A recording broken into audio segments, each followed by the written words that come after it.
It's a given that if you're going to make useful, insightful contributions in a meeting, then it's a good idea to be paying attention.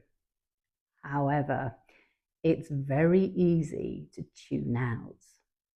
So, what I'm going to address now are reasons why our listening goes awry and what we can do about it. Often we tune out because we're preparing what we're going to say. So, an earlier speaker said something, we want to say something about that. So, what we start doing is mentally preparing, internally rehearsing our contribution so that it can sound really good. Stop doing that.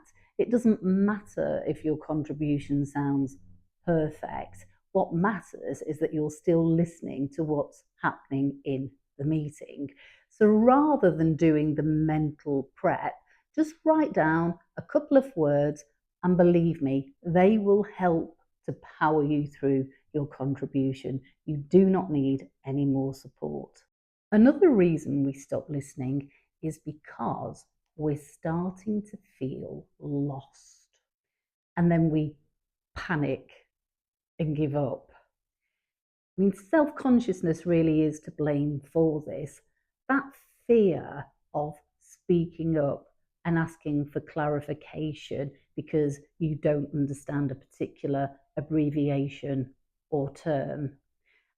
And then what you do, because you don't want to ask for clarification, is mentally you start to try and work it out for yourself. And as you're doing that, you cannot be listening to what's happening in the present. So please try and park this fear of looking stupid. I know this has been told to you 1,000 times already, and I appreciate that it's easier to stop the conversation and ask a question for clarity in a smaller meeting than a larger meeting. But just do it. Don't allow yourself to be lost. And the other thing is, very often you're not lost because of anything that's your fault. Sometimes it's the speaker. One of the common reasons we stop listening is because there's either something irritating about the speaker or something that's too interesting about them. So if a speaker says like a lot, it can be really easy to stop hearing what they're saying and instead just listen out for the likes. Ditto if a speaker has a jittery leg and they're next to you at the meeting table. Also, accent can really distract you. I've sat in meetings where I've thought, interesting, they're clearly from the Midlands area, but am I getting a bit of Scandinavian thrown in there too?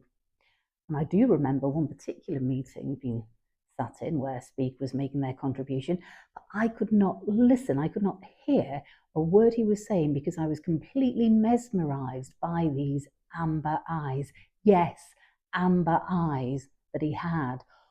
All I was thinking was, are they God's own work or a very fancy lens? I didn't hear a word he said, but that's poor. What I should have done, and what I'm telling you to do, is recognize the very second you are being distracted and slay that distraction. Bring yourself back to the moment and listen actively. And that can take some effort, but listening does take effort. And that's why it's different to hearing.